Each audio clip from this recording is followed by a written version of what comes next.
Jenderal SAS Inggris mengaku kapok perangi TNI dan rakyat Indonesia.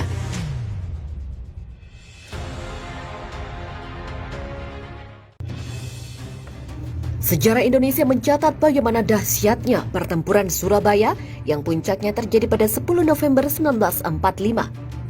Tak hanya prajurit Tentara Nasional Indonesia, milisi pro kemerdekaan yang berasal dari barisan pejuang rakyat dengan gagah berani menghadapi pasukan khusus Angkatan Darat Inggris atau SAS. Dengan semangat dan tekad untuk meraih kemerdekaan, TNI dan rakyat Indonesia sama sekali tak peduli siapapun musuh yang datang. Jika mengganggu dan mengancam kedaulatan bangsa dan negara, meski nyawa taruhannya tentu akan dihadapi. Viva Militer melaporkan dalam berita sebelumnya ada pengakuan dari 2 purnawirawan perwira tinggi Angkatan Bersenjata Amerika Serikat soal kehebatan tempur pasukan TNI.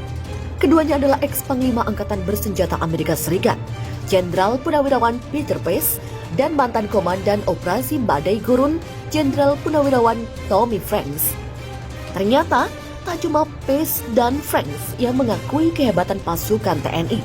Mantan Kepala Staf Angkatan Darat Kerajaan Inggris yang juga anggota pasukan khusus Angkatan Kerajaan Darat Inggris atau SAS, Jenderal Sir Michael David Jackson, juga punya pandangan yang sama.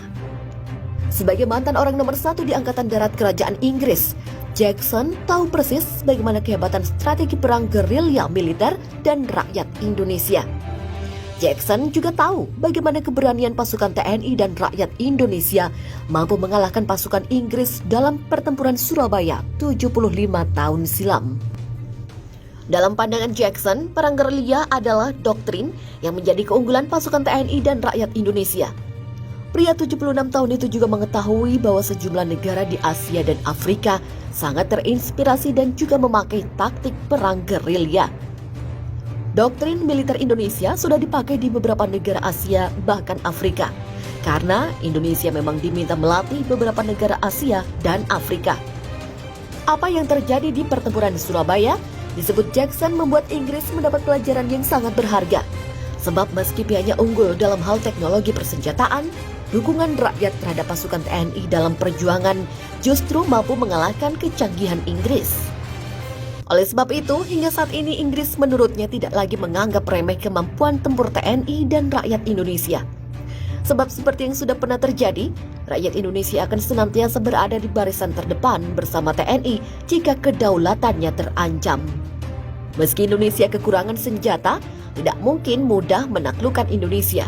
Karena jika perang terjadi, bukan hanya militernya yang maju perang, tetapi rakyatnya juga pasti turut membantu untuk menghabisi lawan.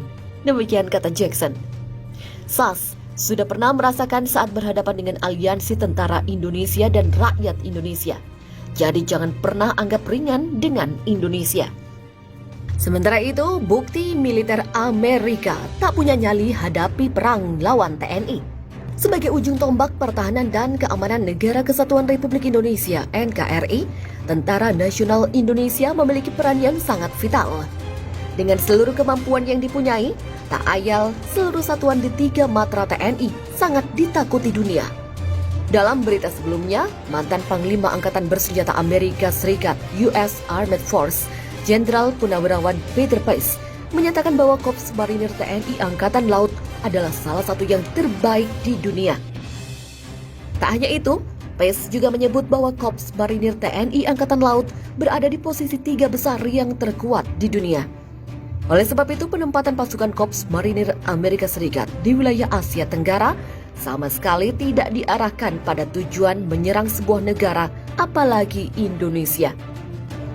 Pace secara jujur mengatakan, Amerika Serikat bahkan tidak berani bermimpi untuk menyerang Indonesia. Meskipun di sisi lain, Amerika Serikat adalah salah satu negara terkuat dalam Pakta Pertahanan Atlantik Utara atau NATO. Pengakuan Pace terhadap kehebatan TNI tidak hanya itu. Pace tahu betul bahwa pasukan Angkatan Bersenjata Amerika Serikat sering berlatih bersama dengan TNI. Dan di saat itu pula, pasukan Amerika Serikat melihat langsung bagaimana kegarangan pasukan TNI. Pace mengakui anak buahnya kerap tak bisa menyaingi kehebatan personil TNI dalam setiap kali kesempatan latihan bersama. Selain Pace, satu purnawirawan perwira tinggi Angkatan Darat Amerika Serikat lainnya juga mengetahui kedikdayaan pasukan elit Komando Pasukan Khusus atau Kopassus. Komandan Operasi Badai Gurun atau Desert Storm di Irak, Jenderal Purnawirawan Tommy Franks, mendapatkan laporan bagaimana sepak terjang prajurit Kopassus saat membebaskan sandera di Bandara Don Mueang, Thailand. Aksi pasukan Kopassus dalam peristiwa Woyla membuat Franks geleng-geleng kepala. Bagaimana tidak, pasukan Kopassus di bawah Komando Letkol Infanteri Sintong Panjaitan hanya membutuhkan waktu 2 menit 49 detik untuk membebaskan 57 orang sandera di pesawat Garuda Indonesia DC-9. Menurut Franks, laporan yang ia dapatkan langsung dari pasukan elit Angkatan Darat Amerika Serikat, Delta Force, diungkap Franks, Delta Force memantau secara detail bagaimana pasukan Kopassus menjalankan operasi tersebut.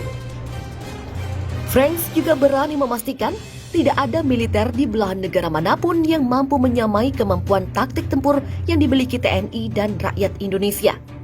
Ya, taktik itu tidak lain adalah taktik perang gerilya. Hal lain yang tidak dimiliki oleh pasukan negara lain. Semua akan terkejut bila mendapati satu mata pelajaran yang tak akan didapat di pendidikan elit militer manapun, yakni pendidikan gerilya. Kemampuan tempur yang dimiliki oleh anggota Satuan Elit Komando Pasukan Khusus atau Kopassus Tentara Nasional Indonesia Angkatan Darat memang kerap membuat mata terbelalak. Tak hanya diakui oleh masyarakat Indonesia, kehebatan Kopassus juga membuat gentar sejumlah militer asing. Tak terkecuali Angkatan Bersenjata Amerika Serikat yang sangat menghormati kehebatan Korps Baret Merah itu. Mantan Komandan Operasi Badai Gurun Angkatan Bersenjata Amerika Serikat, Jenderal Purnawirawan Tommy Franks, memberikan pandangannya terhadap aksi Kopassus. Franks mengaku bahwa ia menerima laporan dari Satuan Elit Angkatan Darat Amerika Serikat, Delta Force, yang memantau secara detail operasi pembebasan sandera pesawat Garuda Indonesia DC-9 Woyla di Bandara Don Mueang, Thailand. Tak hanya Franks, ex-Panglima Angkatan Bersenjata Amerika Serikat, Jenderal Purnawirawan Peter Pace, juga mengakui kehebatan Kopassus. Pace melihat anggota Kopassus memiliki kemampuan bertempur hanya dengan menggunakan tangan kosong. Pujian yang diberikan oleh Franks dan Pace memang pantas ditujukan kepada satuan yang lahir pada 6 April tahun 1852 itu. Mantan Kepala Zeni Kopassus, Letjen TNI Purnawirawan Johannes Suryo Prabowo, mengungkap bagaimana ia menjadi pelopor pendidikan demolisi atau peledakan di satuan elit tersebut. Mantan Panglima Komando Daerah Militer atau Pangdam 1 Bukit Barisan dan Pangdam Jaya Jayakarta menjelaskan bahwa kemampuan demolisi ke dalam 3 tingkat. Dirinya sudah dari tahun 1978 mendalami bagaimana melakukan sabotase, melakukan infiltrasi dengan menggunakan bahan peledak. Ia mengaku tidak dilatih. Dirinya belajar sendiri karena tidak ada yang mempelajari. Alhasil, dirinya harus mendidik pendidikan demolisi di Kopassus dan TNI. Sangat mengejutkan mendengar bagaimana Suryo Prabowo memaparkan kemampuan demolisi di 3 tingkat. Untuk menggambarkannya, Suryo Prabowo mengibaratkan teknik peledakan dengan sejumlah film Hollywood. Untuk kemampuan demolisi tingkat dasar, Suryo Prabowo menggambarkannya seperti serial televisi Amerika Serikat yang tayang pada tahun 1962 hingga 1967 berjudul Combat. Setelah itu pada tingkat madya, Suryo Prabowo mengibaratkannya seperti adegan dalam film Mission Impossible yang diperankan oleh Tom Cruise.